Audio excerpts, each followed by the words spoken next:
New player learns Valorant day number 29. We started off in the shooting range, as always, drilling our fundamentals, trying to improve our ability to control both of our hands at the same time, independently, while working together as a team. Today, we didn't see any big improvements, no new records, but it's another day in the book, and we've almost mastered the eliminate 100 bots drill that I'm practicing microadjusting and stopping on the correct spot, so then we'll get back to analyzing our overflicking drill in a couple of days. I hopped into deathmatch, but my recording corrupted, so I played these 3 games where I continued working on stopping moving while shooting. I realized I need to focus on one thing for like a week and then try to learn something else instead of switching what I'm working on every other day, so we will keep working on that. I then hopped into game number 1 here on Split, where for the first half, I played relatively poorly. I just could not catch a break. Every fight I took, I was losing, which you might think, oh, unlucky. But it's not really unlucky because it's bad positioning here. Like, I kept swinging and taking fights without my team or using my utility. And I was, like, aiming at the floor there. My crosshair wasn't even near the correct position. I don't know what was going through my mind. You could say, oh. And then here I get flashed, and Sova doesn't re-peek fast enough, so I die. But that's like blaming my teammate, where I should have like spun around and dodged the flash, at least somewhat. I don't know if I've ever done that yet, but I'm starting to think about it, which means that eventually it'll be in my head. Here, unlucky shots, and by unlucky I mean bad hit confirmation. There, I missed that as well. So like for the first like 9 rounds of the game, I just didn't contribute at all to my team. Which kind of sucks. I got like 8 assists or something, but that doesn't really mean anything when you don't win any rounds, because that means you're just shooting one enemy and then dying instantly. Round 10, I do get a kill because I decided to buy a judge, because I'm like, okay, I need to mix it up, mental reset, reposition my mind in a more positive manner, and I still missed that fight. I think I need to play on the other side of the wall, because you can just get spammed through that wooden board. Like, it might be good later on. When we went on to attack, that's when it's like the mental reset. It's like, okay, it's a new game, a different side. We're good at attack, bad at defense. I don't know what that means, but I realized in both my games today, I played bad on defense and then good on attack. Attacking's easier because you have a goal. It's like, okay, I'm working towards that place. But on defense, it's like, I just need to stop people, build a wall, something like that. And it doesn't work well. Here, I did not expect him to push that smoke like that. That was crazy, and it worked really well. And then I started using my utility on the second half as well, where I'm like blinding before swinging out. I don't know how he wasn't blind there. That's probably just something to do with I blinded, it ran out, and then he swung. But I swear I could still see it on the screen there, so it's a little bit suspicious. That's probably just, I don't know Reno very well. Here, at least we get one before we get traded. Basically, the idea I think of on this map is I just try to fight for heaven control, and then on B, I hate pushing through the underpart, so if we go B, I generally like to play mid, unless I have the bomb, and then I don't really want to go mid, because if you die mid with the bomb, it sucks really bad.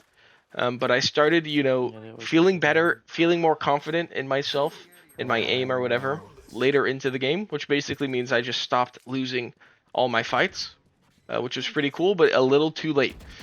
But I feel like I can learn a lot from this VOD, because if you look, the fights I'm taking in the second half where I'm doing better are fundamentally different. I'm like swinging out into a place they're probably going to be, and I'm not, just kind of waiting for them to attack.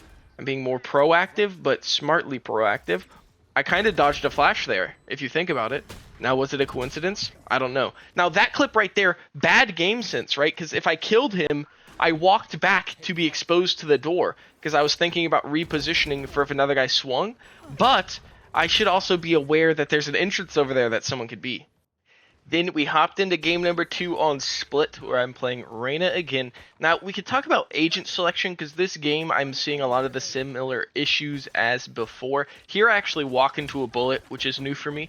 That's probably, oh, look at your minimap, there's an enemy, and then don't walk in front of your teammates. I do have a problem where I like line up with my teammates and get shot with them. Not all the time, but more often than it's probably strictly necessary.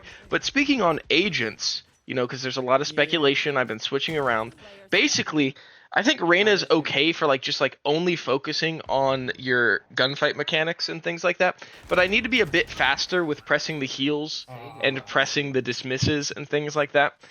which could be interesting to learn. I've been watching videos for all the agents. Here, we lose a round because I don't know that Harbor's shield blocks bullets. I mean, I know, but I don't cognitively know to the point where I'm thinking about it when I'm facing one.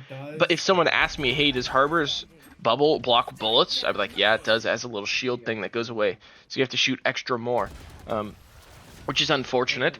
But I think I've been kind of paying attention to agents in my games, watching videos to see what all their abilities do.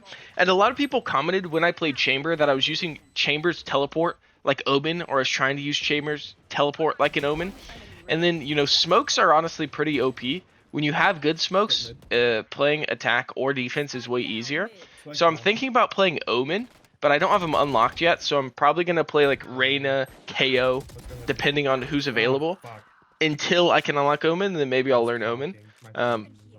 But who knows? For now, we're just going to continue grinding. This game was a bit closer than the last one, at least throughout the whole match. It wasn't like one-sided and then one-sided. We just got one-sided more last time. Here, it was kind of back and forth, very close. The comms in both of my games today were pretty toxic, which is unlucky. But, on the bright side, some talking.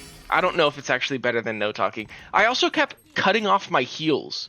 Like my Reyna mechanics are quite poor. I never dismiss, and then I wasn't full healing off the heals all the time, which is just kind of leaving free value on the table. Thousands of credits worth of free money. I actually dismissed there, though, so that was pretty clean. And then here, I ult eventually. But what I should have done is ult into dismiss, and then, repositioned. But I ult, and then the orb's gone, and then Harbor walls me in here, so I'm kind of stuck. So I'm like, oh, maybe they'll think I'll sneak out the left side, but they're shooting, so they probably know I'm pinned in here. And then it basically just uses up my whole ult. I should have pushed or done something, but I just wait and then die for free, which is really bad, because we probably could have converted that round. This is my favorite part about VOD reviewing, is sometimes the games feel unwinnable, but then you watch, like last game, as soon as I started getting kills, we started winning rounds, which is like, okay, I just need to actually focus and win, right? But that's, I mean, I was playing full effort. It's not like I was like, oh, we've lost and giving up. But, it's just good to keep that in mind while you're playing. You just have to get year one, at least.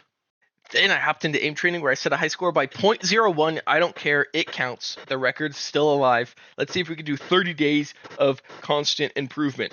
That just means I have to clutch up tomorrow.